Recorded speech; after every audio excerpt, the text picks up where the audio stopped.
मन की वेग के बारे में चर्चा प्रारंभ किए थे, वापस हम करते हैं। ठीक है, मन का वेग, चलो मनोवृत्ति के बारे में चर्चा भी हुआ था, मन की वेग के बारे में चर्चा करते हैं। मनोवेग ये पढ़ लिए थे, फिर भी मैं वापस रिपीट करता हूं। मनोवेग या मन की अधीरता तभी बस में हो जाती है जब कोई अपने मन को कृष्ण के चरणों में स्थित कर लेता है। ठीक है, चैतन्य चरितामृत में कहा गया है जी, कृष्ण सूर्य सम और माया हो अंधकार, जहां कृष्ण तहाँ नहीं माया अधिकार।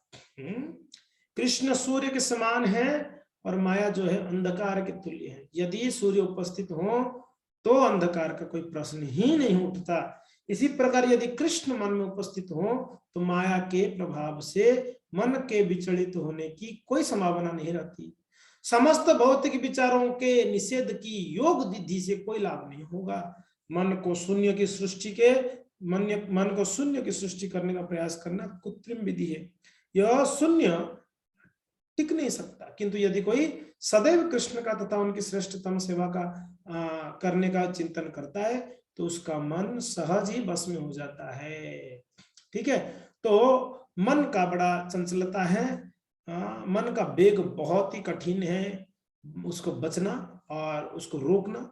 तो उसके लिए इतना सरल उपाय बता दिए हैं, मगर उसको प्रैक्टिकली हमारे जीवन में अप्लाई भी करना चाहिए, तभी ये संभव हो पाएगी। हम कितना बेचैन रहते हैं, मन की वेगों से कितना बेचैन रहते हैं। लाखों करोड़ों हजारों इच्छाएं हैं मन में, और उस इच्छाओं के कारण अनेकों अनेकों प्रकार की दुविधा है मन में। सिर्फ इच्छा ही नहीं है, कई प्रकार के कई किसी ने कोई कभी कुछ बोल दिया होगा तो भी मन में चलता है, हमने कुछ कर दिया तो उसके मन में चलता है, अनेकों चीज मन में चलता रहता है, रन होता रहता है। तो वो हमारे लिए बहुत बड़ा घातक है, उसको कंट्रोल नहीं हो पाती मन को। और ये मन की अस्थिरता का कारण क्या होती है?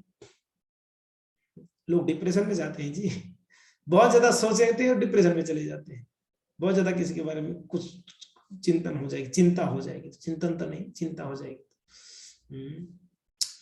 तो यस, हम सभी का स्थिति वही है, मन में कुछ ना कुछ रन होता रहता है कंटिन्यूअसली। बहुत कुछ चलता है, ना घर है, ना द्वार है, ना गाड़ी, ना पति, ना पत्नी, ना बच्चे, कितना कुछ रन होता है अपने मन में।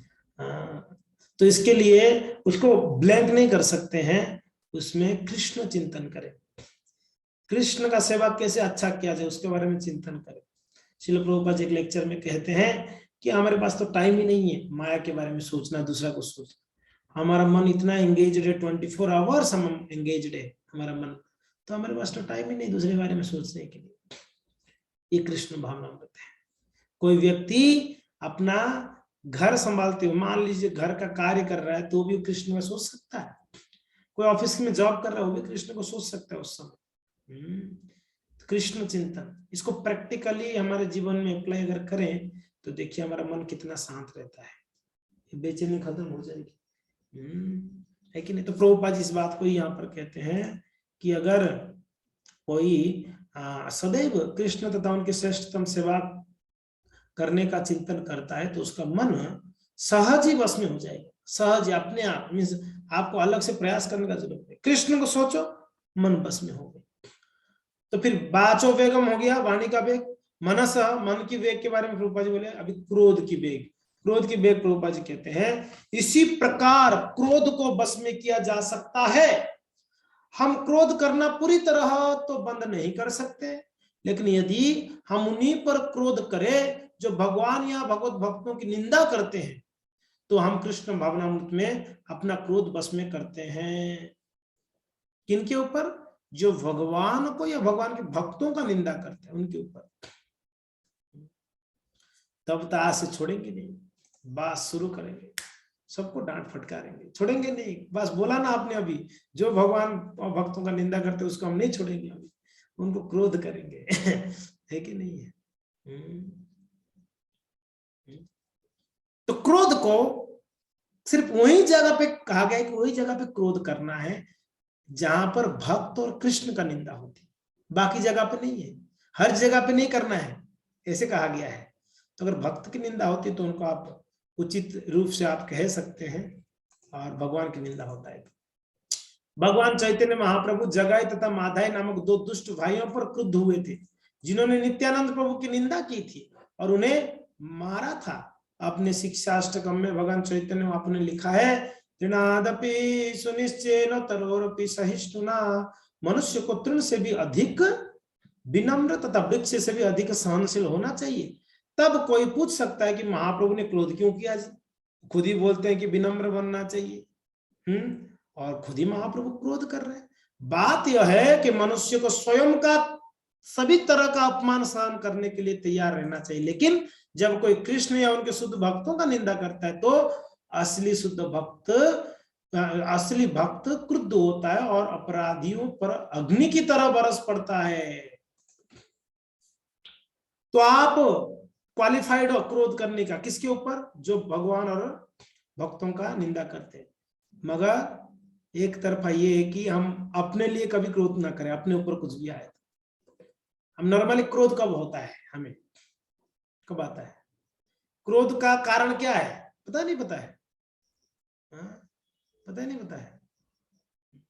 भगवद्गीता में भगवान ने कहा है ना, क्रोध का कारण क्या है? क्या है? ध्यायतो विषयान् पुंसा संगस्थे उपजायते, संगात संजायते कामः, कामात् क्रोधा विजायते, क्रोधात् भवति सम्मोह, सम्मोहा स्मृति ब्रह्म, श्रुति भ्रष्टान बुद्धिनाशो, बुद्धिनाशो प्रणश्यति। भगवद्गीता में भगवान का है कि नहीं? क्या कहे हैं? ध्यायतो विषयान, पहला जड़ है क्रोध का विषयों का चिंता करना। फर्स्ट क्रोध कहां से पैदा होता है देख लेना, विषय का चिंता करते ही ध्यायतो विषयान, तो क्या होगा? संगस्ते उपजायते, उसको प्राप्त करने का इच्छा जागृत हो जाएगी। उसको प्राप्त करने का इच्छा जागृत हो जाएगी। कोई भी विषय के बारे में अगर आप सोचते मुझे मोबाइल चाहिए, मुझे मोबाइल चाहिए, तो मोबाइल एक विषय है, तो मोबाइल के बारे में अगर हम अभी ध्यान कर रहे, चिंतन कर रहे कि मुझे मोबाइल चाहिए, तो अभी बस अभी इच्छा हो रहा है इसको प्राप्त करना कैसे है। संगस्ते उपजायते, उसको प्राप्त करने का इच्छा हो जाएगी। फिर संगा संजायते काम, जब उसको प्राप्त करने का इच्छा होगा, काम यानी उसको भोगने का इच्छा होगा। समझ में आ रहा है मैं क्या बोल रहा हूं? पहले तो आपने कोई विषय के बारे में ध्यान किया, या खाने का भी ले लो, मान लो रसगुल्ला के बारे में आप सोच रहे हो, तो उसको प्राप्त करने की इच्छा, फिर उसको भोग करने की इच्छा, उसको खाने का इच्छा, काम है कि नहीं है? संजायते काम, अगर वो नहीं मिला या छीन गया, हाथ में आके छीन गया, कामात् क्रोधा भी जायते, क्रोध उत्पन्न हो जाए। ये क्रोध का जड़ है महाराज। क्रोध कैसे आता है? विषय का ध्यान करने से। यानी कुल मिलाकर जब हमारा इंद्रियों भोग में कभी बाधा होती है तो हमें क्रोध आता है। ये सिंपल बात है। जब भी हमारे इंद्रिय भोग में बाधा हो गई, हमारा इच्छा पूरा नहीं हुआ, तो हमें क्रोध आती है। मेरा कहना नहीं माना, क्रोध आया। मेरा कहना नहीं माना तो क्रोध आया। मीन्स मैं उसके प्रति आसक्त था, वो मैं बोला तो वो करना चाहिए था, वो उस बोलने के प्रति मैं आसक्त था। कुछ लोग अपना मत देते मगर आसक्त नहीं रहते। अगर मानते तो मान लो मीटिंग हो रही है, कोई ने मत दिया कि ऐसे करना चाहिए, अगर नहीं भी हुआ तो कोई बात नहीं, मैं मेरा मत दे दिया। अगर वो नहीं माने, अगर ये आसक्त रहेगा तो क्रोध आएगा। मैंने बोला और मेरे बात को सुना नहीं, लोगों ने अपना ही मनमानी कर रहे हैं। समझ में आ रहे ना? घर में कोई आपने सलाह दिया और आपकी सलाह को माना नहीं गया, तो आपको क्रोध आता है कि यार मैंने बोला, मेरे बात सुना नहीं कोई। घर में क्रोध आती है। आप सलाह देके अगर उसको आसक्त नहीं होगे ना, चलो ठीक है कोई बात नहीं, मैं सलाह दे दिया, नहीं माना नहीं माना। जैसे हम सुबह चर्चा किए थे, तो विदुर जी ने उपदेश दिया, दुर्योधन आदि उनको स्वीकार नहीं किया, तो विदुर जी महाराज चलो कोई बात नहीं स्वीकार किया, तो हम क्या करें? आसक्त नहीं थे, तो घर छोड़ के चले गए। तो वैसा ये क्रोध का मूल कारण है, विषयों का आसक्ति, विषय भोग का आसक्ति। ठीक है, तो यहां पर कहते हैं कि क्रोध अपने लिए नहीं करनी है, करना है तो भगवान और भगवान के भक्तों के ऊपर अगर कोई निंदा करता है, उदाहरण पर देंगे आगे, अर्जुन का उदाहरण देंगे, हनुमान जी का उदाहरण देंगे, हम पढ़ते हैं, ठीक है। क्या कह रहे हैं? तो ये हो गया अग्नि की तरह। क्रोध को रोका नहीं जा सकता, रूपा जी बोले क्रोध को नहीं रोक सकते, लेकिन उससे सही ढंग से काम में लाया जा सकता है। हनुमान ने क्रोध बस ही लंका को आग लगा दी थी, फिर भी वे भगवान रामचंद्र के सबसे बड़े भक्त के रूप में पूजे जाते हैं। हनुमान जी बहुत बड़ा क्रोध, बिना क्रोध का थोड़ी ना पूरा लंका का ये सत्यानाश कर दिए, आग लगा दिए, जल के राख कर दिया। हनुमान जी को कोई नहीं बोलता कि अरे हनुमान जी यार क्या काम कर दिया यार, ये बड़ा बदमाशी किया है, लंका जला दिया यार, कोई नहीं बोलता है ना। बड़े राम भक्त है, हनुमान जी को सब पूजते हैं। क्यों? क्योंकि उन्होंने अपने क्रोध को सही जगह पे लगाया, भगवान की सेवा में लगाया। इसका अर्थ यह है कि उन्होंने अपने क्रोध का सही उपयोग किया। अर्जुन इसके दूसरे उदाहरण है, वे युद्ध नहीं चाहते थे, लेकिन कृष्ण ने उनको क्रोध को ये कहकर उकसाया, तुम युद्ध करना होगा। बिना क्रोध के युद्ध करना संभव नहीं है जी, किंतु जब क्रोध का उपयोग भगवान की सेवा में किया जाता है तो तब वो बस में हो जाता है जी। सिंपल बात है। कितना दो उदाहरण दिया प्रभुपाद जी ने, एक अर्जुन का, दूसरा हनुमान जी का, दोनों ने क्रोध किया है। तो इसीलिए कभी कभी हमारे मन में आता है ये भक्त क्रोध करता है, भक्त तो कितना क्रोध कर रहा है, भक्त क्यों नहीं क्रोध करेगा? भगवान का सामान कोई लूट के ले जाएगा, शांति से हाथ जोड़ा, हाँ ले जाओ ले जाओ, हाँ जी मंदिर से चोरी करते रहो आप तो, हाँ कोई भक्त का निंदा करेगा, ठीक है निंदा करो जितना करना है, नहीं छोड़ेंगे। भक्त भी क्रोध करते हैं, तो क्रोध का वजह भी समझनी चाहिए। चलिए क्रोध को देखकर नहीं सोच क्रोध कर रहा है। एक बार हम ट्रेन में आ रहे थे, तो एक प्रभु जी जो है दूसरी जन की सीट में बैठ गए थे और गायत्री कर रहे थे, संध्या बंदन कर रहे थे। तो वहां दूसरे भक्त भी थे, तो व्यक्ति आके बिल्कुल कहाँ आगे भिखारी लोग फकीर लोग मेरे सीट में बैठ, हटाओ यहाँ से। तो उनको दूसरे भक्त समझा रहे थे, वो अभी संध्या कर रहे हैं, 5 मिनट में हट जाएंगे, कोई बात नहीं, दूसरे कुर्सी में नहीं, अब भी हटो, मेरा कुर्सी में बैठा है क्यों, कितना हिम्मत है तेरा। तो फिर उन्होंने भी वो भक्त भी बहुत गुस्सा किए, दिमाग खराब है तेरा, मैं बोल रहा हूँ बार बार, वो ध्यान कर रहे हैं, संध्या बंदन हो रहा है, थोड़ी देर में ये हो जाएंगे, क्या इतना दिमाग खराब कर रहा है, नहीं उठेगा, चल क्या करना है कर। गुस्सा किए। तो फिर उसने फिर चिल्लाने लगा, बोला कि आप महाराज होके गुस्सा करते हो, आप साधु होके गुस्सा करते हो। देखो वो अभी तक गुस्सा कर रहा था, कुछ नहीं था, जब ये कहे तो वो भड़क गया वो। तो ये ऐसा है, लोग मीन्स वो गुस्सा करेंगे, साधु लोग गुस्सा नहीं करना चाहिए। तो साधु तब गुस्सा करते जब कोई भक्त का निंदा होगी, भगवान का निंदा होगा, भगवान को कोई अनिष्ट करेगा तो जरूर क्रोध करते हैं। जैसे यहाँ पर उदाहरण दिया गया है हनुमान जी और इनका। आप लोग समझ रहे हैं ना बातों को कि नहीं समझ में आ रहा है? हाँ समझ में आ रहा है ना? तो थोड़ा सा हम स्लाइड थोड़ा बैकग्राउंड को भी समझ लेते हैं, मैं शेयर करता हूं, थोड़ा देख लेना। तो भक्तों, उत्तम भक्ति, ये मैंने बताया नहीं था, उत्तम भक्ति, साधना भक्ति, साध्य भक्ति, ठीक है, 2 प्रकार के, साधना भक्ति, साध्य भक्ति। साधना भक्ति क्या है? वैधि साधना भक्ति, रागानुगा साधना भक्ति। साध्य भक्ति भाव भक्ति, प्रेम भक्ति। साध्य यानी एक होता है साधना और एक साध्य। साध्य यानी क्या प्राप्त करना चाहते हैं और किसके द्वारा प्राप्त करना चाहते हैं, ध्यान से सुनना। जिसके द्वारा ध्यान मीन्स प्राप्त करना चाहते हैं वो साधना भक्ति है, और जिसको प्राप्त करना है वो साध्य भक्ति है। जैसे भाव और प्रेम ये साध्य है, इसको प्राप्त करनी है, हमें भाव और प्रेम में पहुंचना है, तो उसके लिए साधन क्या है? ये वैधि साधन, रागानुगा साधन भक्ति, 2 साधना भक्ति। समझ में आ रहा है ना? करुणा माता जी समझ में आ रहा है? कुछ सीक्रेट है तो बताइए, हम भी हंसेंगे। रवि प्रभु कुछ सीक्रेट बात हो रही है क्या? ठीक है, ओके। सो साधन भक्ति और साध्य भक्ति। तो भक्तों 1 से 7 नंबर श्लोक तक वैधि साधन भक्ति का वर्णन है उपदेशामृत में, और 8 नंबर श्लोक जो है रागानुगा साधन भक्ति का वर्णन है। 9, 10, 11 ये भाव और प्रेम भक्ति का वर्णन है। टोटल 11 श्लोक है। उपदेशामृत को ऐसे डिवाइड कर लो, आपको समझ में आ जाएगा। 11 श्लोक में 7 श्लोक पहले का वो वैधि साधन भक्ति है, रागानुगा साधन भक्ति 1 श्लोक है 8 नंबर, और भाव प्रेम भक्ति जो है 9, 10, 11 ये 3 भाव प्रेम भक्ति का वर्णन है। ठीक है, क्लियर? किसको समझ में नहीं आया जी? किसको समझ में नहीं आया? समझ में आया सबको? क्या संगीता माता जी समझ में आया, नहीं समझ में आया? बोलिए, नहीं समझ में आया तो हम समझाएंगे, डरने की कोई बात नहीं। प्रभु जी ये लास्ट, हरे कृष्णा प्रभु जी, दंडवत प्रणाम। जी जी बोलिए माता जी। प्रभु जी ये लास्ट वाला मुझे समझ में नहीं आया। अच्छा, लास्ट वाला समझ में नहीं आया ना?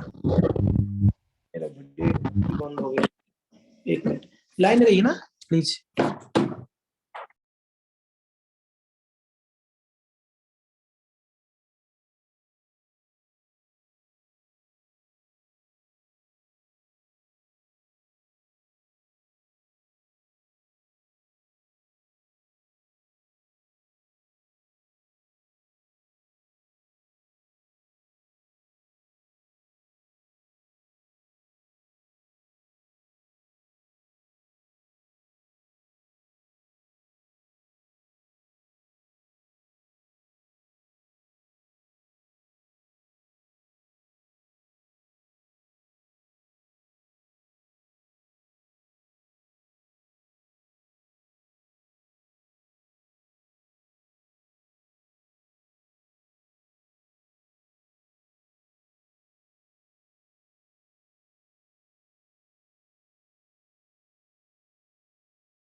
ठीक है,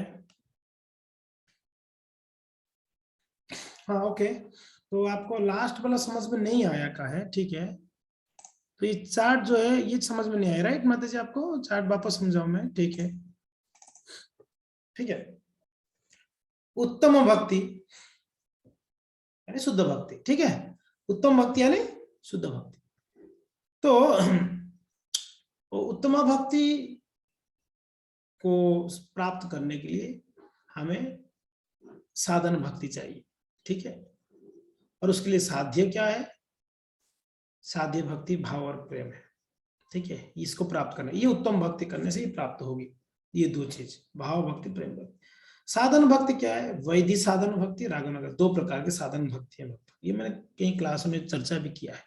वैधि साधन भक्ति और रागानुगा साधन भक्ति। वैधि साधन भक्ति का अर्थ है साधन, समझ में आ रहा है ना? साधन यानी क्या है? जैसे कहते हैं ना कि यार मुझे बॉम्बे जाना है, तो क्या साधन है? फ्लाइट में जा रहे हो, बस में जा रहे हो, ट्रेन, क्या साधन क्या है ना? तो वैसे तो हमें ये प्रेम भक्ति को प्राप्त करने के लिए साधन क्या है?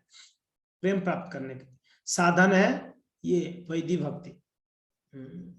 ठीक है, और वैदिक भक्ति यानी विधि विधान वाला भक्ति। वैदिक भक्ति का अर्थ क्या है? विधि विधान, नियम कानून हो। सुबह जल्दी उठना है, बैठ के जप करनी है, भागवत सुनना है, वैष्णव का सेवा करना है, ठाकुर जी का सेवा करनी है, क्लास सुनना है, नोट्स बनानी है कि नहीं है? प्याज लहसुन नहीं खाना है कि नहीं? दारू नहीं पीना है, व्यभिचार नहीं, ये सारा वैदिक भक्ति है जी। नियम है बहुत, जो शास्त्र में नियम के अनुसार जो भक्ति बताएगी उसको वैधि साधन भक्ति कहते हैं। ये साधन है, हम साधना करते हैं मगर विधि विधानों से। नाम जप करते तो 10 नाम अपराध भी है, नाम अपराध से मुक्त होकर जपना है, विधि है ये। समझ में आ रहा है ना? इसको कहते हैं वैधि साधन भक्ति। अच्छा, वैधि साधन भक्ति करते करते एक और भक्ति हो गए आगे जाके, उसको कहते हैं रागानुगा साधन भक्ति। रागानुगा साधन भक्ति क्या है? राग उत्पन्न होगी, सुबह आप अलार्म लगाने का जरूरत नहीं, अपने आप उठोगे। आप जप करने के लिए अभी तो फोर्स करना पड़ता है, करो करो करो करो, नहीं करो तो फिर सुना, उस समय अपने आप जपोगे आप। इतना उसमें जप में इतना राग उत्पन्न हो जाएगी। सुबह उठना है, भक्ति के अंगों में अपने आप राग उत्पन्न हो। राग यानी, राग को क्या क्या कहेंगे? हाँ, उसके प्रति एक अट्रैक्शन, उसके प्रति एक लगाव कह सकते हैं आप। राग यानी उसके लगाव हो जाएगी इतना। तो भक्ति, अभी हमारा लगाव क्या है? जैसे पिक्चर देखने के लिए कोई बोलता थोड़ी है, इतना राग है पिक्चर देखने का, अपने आप देख लेते हैं, है कि नहीं है? गाली देने के लिए अपने आप राग है, गाली दे देते हैं। जो भौतिक संसार के कार्यों के लिए हमारा बड़ा राग है ना, तो उसमें बड़ा राग है। बच्चों को खिलाना पिलाना, शरीर संभालना, परिजन को संभालना, विवाह में जाना, शादी में जाना, जो भी है भौतिक कार्य, इसमें एक राग है ना हमारा। हमको फोर्स नहीं करे तभी कर लेते हैं। तो वैसे भक्ति में हमारा राग नहीं है ना, इसके लिए हमको नियम चाहिए। तो नियम के अनुसार जो भी भक्ति करेंगे तो उसको वैधि साधन कहते हैं। फिर वैधि साधन करते करते हम रागानुगा साधन भक्ति करेंगे। फिर रागानुगा साधन भक्ति के बाद हमें क्या प्राप्त होगा? भाव भक्ति प्राप्त होगा, और भाव भक्ति बाद प्रेम भक्ति प्राप्त होगा। तो यानी कुल मिला के ये 4 स्टेप है, वैदिक साधन भक्ति, फिर रागानुगा साधन, फिर भाव भक्ति, फिर प्रेम भक्ति। हमें यहां पहुंचनी है प्रेम तक, ठीक है कि नहीं? तो हमने बताया जो 11 श्लोक उपदेश अमृत में, ये 11 श्लोक में यही वर्णन है वैदिक साधन भक्ति के बारे में, रागानुगा के बारे में, भाव के बारे में, प्रेम के बारे में। ठीक है ना? तो अभी तो समझ में आ गया होगा ना आप लोगों को, तो कि अभी भी समझ में नहीं आया आपको? समझ में आया ना? ठीक है, वेरी गुड। तो आगे बढ़ते हैं। तो ये कुल मिला के 11 श्लोक है, तो हम ये चर्चा करेंगे। तो उपदेश अमृत का सूची एक बार देख लीजिए। श्लोक 1 में बाचो बेगम यानी त्रिदंडी स्वामी के लक्षण, गुरु कौन है उनका लक्षण, गुरु का। आत्मसंयमी मध्यम अधिकारी के लक्षण ये बताया गया है, ठीक है। श्लोक 2 में अत्याहार भक्ति अनुकूल सड़गुण, भक्ति का 6 गुण क्या है बताया गया है। पहले मैं बतला देता हूँ 11 श्लोक में है क्या क्या। पहला श्लोक में क्या है कि एक गुरु का लक्षण यानी त्रिदंडी स्वामी का लक्षण क्या है यानी, ठीक है। दूसरे श्लोक में क्या वर्णन हुई है, भक्ति के प्रतिकूल क्या क्या है, 6 गुण ऐसा है जो भक्ति के प्रतिकूल है। और तीसरे श्लोक में बताया गया कि अनुकूल क्या क्या भक्ति में, उत्साहात निश्चय धैर्य। फिर चौथा श्लोक में वर्णन है षड्विध प्रीति लक्षणम, 6 प्रकार की प्रेम के लक्षण क्या क्या है भक्ति में, ठीक है। समझ में आ रहा है? ये मध्यम अधिकारी गोस्वामी का बाह्य व्यवहार और भक्ति के नियम क्या है। एक मध्यम अधिकारी भक्त का बाह्य व्यवहार क्या है, ये बाह्य व्यवहार 2, 3, 4 श्लोक में वर्णन। समझ में आ रहा है? नहीं समझ में आ रहा है? हाँ, अब आगे 5वां श्लोक में मध्यम अधिकारी त्रिविध वैष्णव सेवन, ठीक है। मध्यम अधिकारी का 3 प्रकार के वैष्णव सेवन। 6ठा श्लोक में इसका डिटेल्स में चर्चा होगी, जस्ट आपको शॉर्टकट इंफॉर्मेशन मिल रही है कौन से श्लोक में क्या है। दृष्टि अप्राकृत वैष्णव प्राकृतिक दृष्टि निषिद्ध, इसके बारे में वर्णन है। 7वां क्या है, अभिधा विनाश ओ कृष्ण नाम में रुचि अनुशीलन प्रणाली, भगवान नाम में रुचि का अनुशीलन का प्रणाली बताई गई है। 8 में क्या है, श्री ब्रज भजन प्रणाली। 8 नंबर में ब्रज भजन कैसा, ब्रजवासियों का कैसा भजन। 9वां श्लोक वैकुंठ जनितो वरा, भजनीय स्थल मध्य सर्वश्रेष्ठ, कौन सा स्थल भजनीय श्रेष्ठ स्थल है, सबसे श्रेष्ठ स्थल क्या है, समझ में आ रहा है। सारे धाम, इतने सारे धाम है, उसमें श्रेष्ठ धाम क्या है। श्लोक 10 में क्या बताया गया है, भजन कार्य मध्य सर्वश्रेष्ठ, भजन करने वाले में सबसे श्रेष्ठ कौन है। और 11 नंबर में राधा कुंड स्नान सौभाग्य पराकाष्ठा, बताओ समझ में आ रहा है। तो कुल मिला के 11 श्लोक में ये सब वर्णन है, ठीक है। तो अभी उपदेश अमृत को लिखे हैं इसलिए रूप गोस्वामी और भी कई ग्रंथ लिखे हैं, भक्ति रसामृत सिंधु, विदग्ध माधव, ललित माधव, उज्ज्वल नीलमणि, दान केली कौमुदी, पद्यावली, स्तवमाला, राधा कृष्ण गणद्वैव दीपिका, मथुरा महिमा, लघु भागवतामृत। तो ये सारा ग्रंथ रूप गोस्वामी ने लिखा है। मैं पूछूंगा, एग्जाम होगी, रूप गोस्वामी क्या क्या ग्रंथ लिखे, उसमें से 8 ग्रंथों का नाम लिखो, तो लिखना पड़ेगा आपको, एग्जाम होगी अपना, ध्यान रखना। तो इसलिए ध्यान से पढ़ो, पढ़ना है तो बढ़िया से पढ़ना पड़ेगा आपको। तो ये सारा ग्रंथ है जी, ठीक है। इसलिए रूप गोस्वामी के बारे में, उनका आविर्भाव 1489 है कि 1 है भाई, हिंदी में यही दिक्कत है, हमको पढ़ना नहीं आता है। 1 है कि 9 है रे लक्ष्मी, 9 है, 9 है ना, ठीक है। 1489 है, वो भी कंफ्यूज है, वो भी इंग्लिश में है। 1489 का आविर्भाव है रूप गोस्वामी का। महाप्रभु का रामकली में पहला दर्शन हुआ है, ठीक है। उनका आयु जब कितना था, 25 साल का था, ठीक है। उस समय 1515 में महाप्रभु के साथ रूप गोस्वामी पहली बार मिले थे रामकेली में। कहा मिले थे, रामकेली। प्रयाग में जब शिक्षा मिली थी रूप शिक्षा, वो है 1516 में, उनका आयु 27 साल था। गोविंद देव का प्राकट्य, गोविंद देव जी का प्राकट्य हुआ था, पता है, रूप गोस्वामी प्रकट कराए थे गोविंद देव को, वो है, उनका आयु तब तक 46 साल था, ये 1535, ठीक है। भक्ति रसामृत सिंधु का रचना किए थे 1545, उनका आयु तब था 56, और उनका जो तिरोभाव, उन्होंने इस संसार छोड़ के भगवत धाम गए थे 55 ईयर्स में, 55 साल इस संसार में रहे रूप गोस्वामी, और 1565 में वो शरीर छोड़ दिए, या उनका तिरोभाव हुआ, भगवत धाम चले गए। ये श्रील रूप गोस्वामी का शॉर्ट इंफॉर्मेशन है। तो आमुख हमने चर्चा कर लिया। श्लोक 1, 6 प्रकार के वेग, वाचो वेग, मनसक वेग, क्रोध वेग, जिह्वा वेग, उदर वेग, उपस्थ वेग, ये भी चर्चा हो गई है। प्रभुपाद जी का तात्पर्य पहला भाग में प्रायश्चित के बारे में वर्णन है, ठीक है। उसके बाद षड्वेग और भक्ति की इनका निवारण, अनुवृत्ति टीका और निष्कर्ष।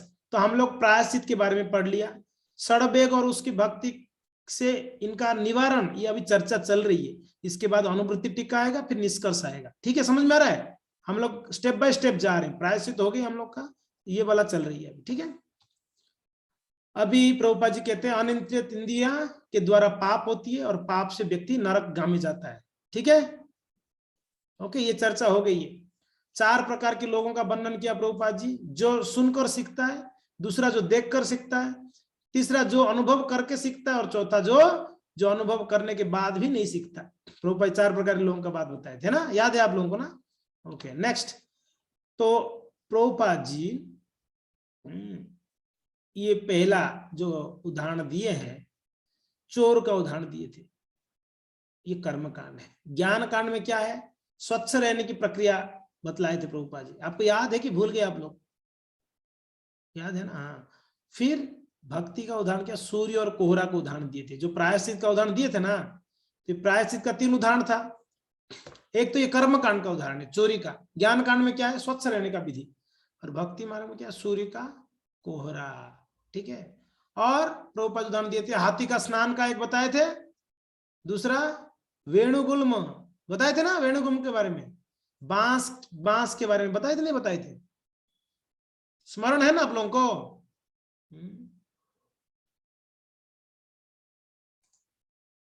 चर्चा हुई थी नहीं हुई थी? वेणुगोलम का चर्चा नहीं हुई थी ना? पहले वाला चर्चा हो गया था, हाथी का स्नान चर्चा हो गई है ना? ठीक है, ओके। तो हाँ, तो इस प्रकार से ये हम चर्चा कर रहे हैं, ठीक है ना?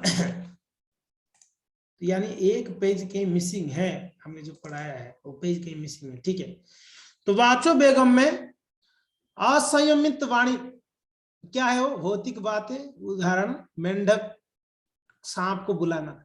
ये चर्चा हो गई कि नहीं हो गया? ये हो गया ना चर्चा? हाँ, ये हो गई।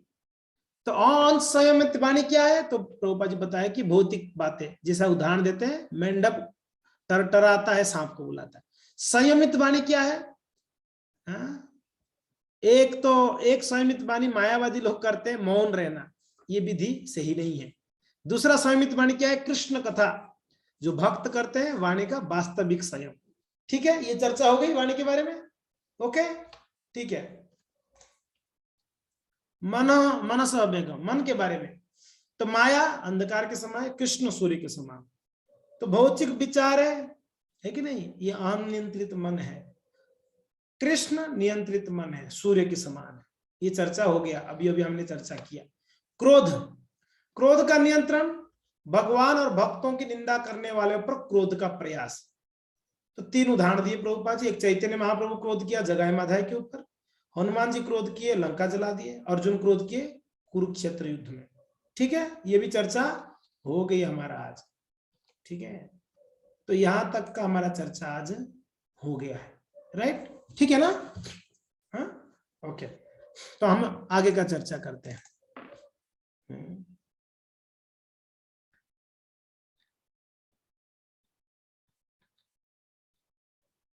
ओके, जहां तक जीव के वेग का प्रश्न है, हम सभी अनुभव करते हैं कि जीव सदा स्वादिष्ट व्यंजन खाना चाहता है, चाहती है, चाहती है नहीं चाहती है? किसका जीव बोलता है कि मुझे सिर्फ कड़वा दो, करेला दो, नीम के पत्ते दो, नीम गिलोई दो, बस यही दो हमें, स्वादिष्ट हमें नहीं चाहिए। किसी का जीवा नहीं बोलता, हमेशा जीवा चाहता है क्या है? स्वादिष्ट व्यंजनों को खाना। सामान्यतया हमें जीव को उसका इच्छित भोजन नहीं करने देना चाहिए। बहुत मस्त सुंदर बात प्रभुपाद जी कहते हैं, जीव की इच्छा के अनुसार उसको अगर भोजन दोगे तो क्या होगे? उसको संतुष्ट कभी नहीं कर पाओगे। लेकिन प्रसाद प्रदान करके उसे बस में करना चाहिए। कैसे बस में किया जाएगा? सिंपल उपाय है, बस प्रसाद ही देना है। इतना ट्रेंड हो जाओ, जीवा को इतना ट्रेंड कर दो, प्रसाद ही मिलेगा भाई तेरे को, भूखे मर मगर प्रसाद ही मिलेगा, और दूसरा कुछ मिलेगा ही नहीं। नहीं आज तो भोग लगाने 11 बज गए, कोई बात नहीं, 1 घंटा और लगेगा, वेट कर दो। इतना आदत दिला दो जीव को, प्रसाद के बिना और कुछ दो ही मत, तो इतना जीव आदत पड़ जाएगा कि दूसरा कुछ खाने को इच्छा भी नहीं करेगा, इतना ट्रेंड हो जाएगा। ट्रेनिंग जरूरी है हमें, ट्रेनिंग बहुत जरूरी है। तो सिर्फ कृष्ण प्रसाद है। भक्त का भाव तो ये होता है कि वो तभी खाएगा जब कृष्ण उसे प्रसाद देंगे, है ना? ये भाव होता है भक्त का, जब भगवान मुझे देंगे प्रसाद, मैं तब प्राप्त करूंगा। जीव की वेग को बस में करने का यही उपाय है। मनुष्य को चाहिए कि नियत समय पर प्रसाद ग्रहण करे और होटलों या मिठाई की दुकानों में मात्र अपनी जीभ या पेट की इच्छा पूर्ति के लिए भोजन ना करें। यदि हम केवल प्रसाद ग्रहण करने के लिए नियम पर टिके रहे तो उदर तथा जीभ के वेग हमारे बस में हो सकते। देखो, एक बार में 1 गोली में 2 शिकार होगी, 1 गोली 2 शिकार। ओनली प्रसाद दोगे तो जीवा और उदर का भी वेग नियंत्रित हो जाएगा। तो अभी 2 नहीं बाबा, 1 गोली में 3 शिकार है। आगे क्या कह रहे हैं देख लो आप, क्या बोल रहे हैं? इसी प्रकार जननेंद्रियों के वेग का काम वासना के वेग भी उन्हीं अनावश्यक रूप से प्रयोग में न लाकर बस में किया जा सकता है। जननेंद्रियों का उपयोग कृष्ण भावना में संतान उत्पन्न करने के लिए ही किया जाना चाहिए, अन्यथा उनका प्रयोग ना किया जाना चाहिए। किया जाए। कृष्ण भावनामृत आंदोलन में विवाह को इसलिए प्रोत्साहन नहीं दिया जाता है कि कामेंद्रियों की तृप्ति हो, अपितु कृष्ण भावनामृत में संतान उत्पन्न करने के लिए दिया जाता है। जो ही बच्चे थोड़े बड़े हो जाते हैं उन्हें क्या है डलास टेक्सास के गुरुकुल में भेज दिया जाता है, जहां उन्हें पूर्णतया कृष्ण भावनामृत भक्त बनने के लिए प्रशिक्षित की जाती है। ऐसे अनेक कृष्ण भावनामृत बच्चों की आवश्यकता है और जो इस प्रकार के संतान उत्पन्न करने में सक्षम होता है उसे जननेंद्रिय का उपभोग करने दिया जाता है।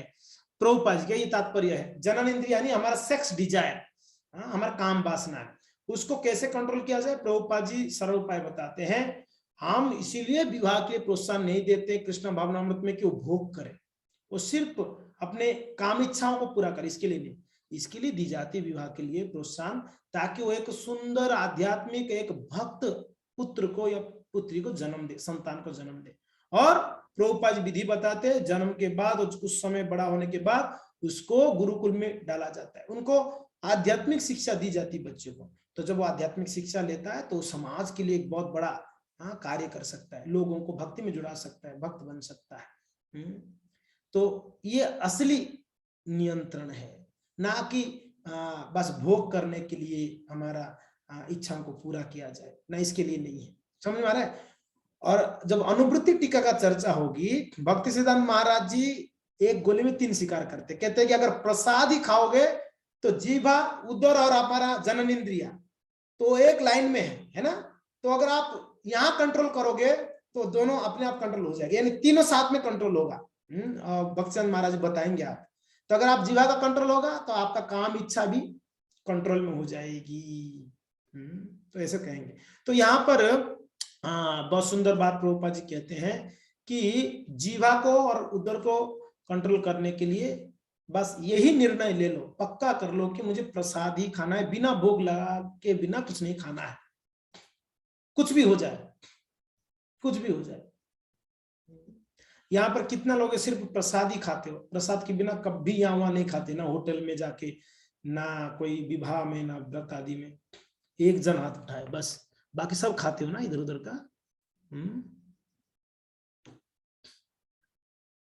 2 जन, चलो 2 जन, ओके, वेरी गुड।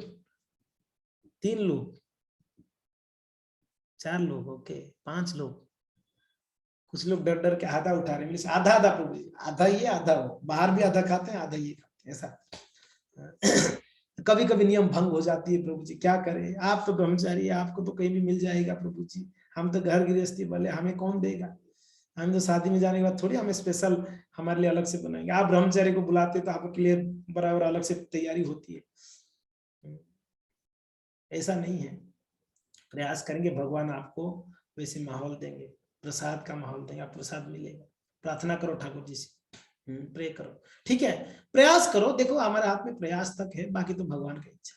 प्रयास करो कि धीरे धीरे भगवान ऐसे वातावरण दे देंगे, फालतू जो दुनियादारी वाले लोग है ना, आपसे दूरी हो जाएगी। बोले यार ये तो हमारे घर पे आता है, खाता भी नहीं है यार, पीता भी नहीं, क्या दिमाग खराब, इसको क्यों बुलाए।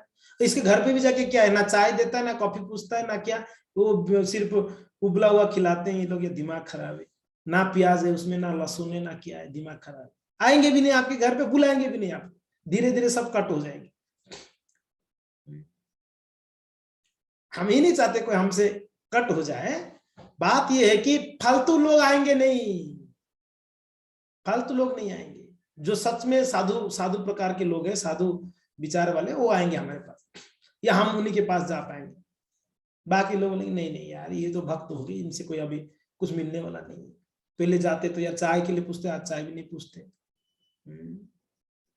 ये है बात, समझ में आ रहा है। तो भगवान ऐसे हमें माहौल देगा, हम अपने को अडिग रहना है कि नहीं, अपने को अडिग रहना है। तो ठीक है, आगे इसको देख लेते हैं स्लाइड को। क्रोध हो गया, जीवा के वेग, जीवा एवं उदर का नियंत्रण, केवल कृष्ण प्रसाद ग्रहण करना, ठीक है, सिर्फ कृष्ण प्रसाद ग्रहण करोगे, ये दोनों का नियंत्रण हो जाएगी। और उपस्थ वेग यानी जननेंद्रिय का वेग, कैसा, कृष्ण भावना भावित संतान की उत्पत्ति, सिर्फ कृष्ण भावना भावित बच्चों को उत्पन्न करने का इच्छा हो तो वो जो उपस्थ का वेग अपने आप नियंत्रण में हो जाएगा। समझ आ गया। तो हो गया 6 वेग, वाचो वेगम, मनस क्रोध वेगम, जीवा वेगम, उधर उपस्थ वेगम। हमने 6 वेग का चर्चा कर लिया। अभी अनुवृत्ति टीका है। अनुवृत्ति टीका यानी भक्ति सिद्धांत महाराज भी इस श्लोक के ऊपर टीका किए हैं, उन्होंने बहुत सुंदर वर्णन किया। उसको हमने नेक्स्ट क्लास में चर्चा करेंगे। आज यही हम विराम देते हैं।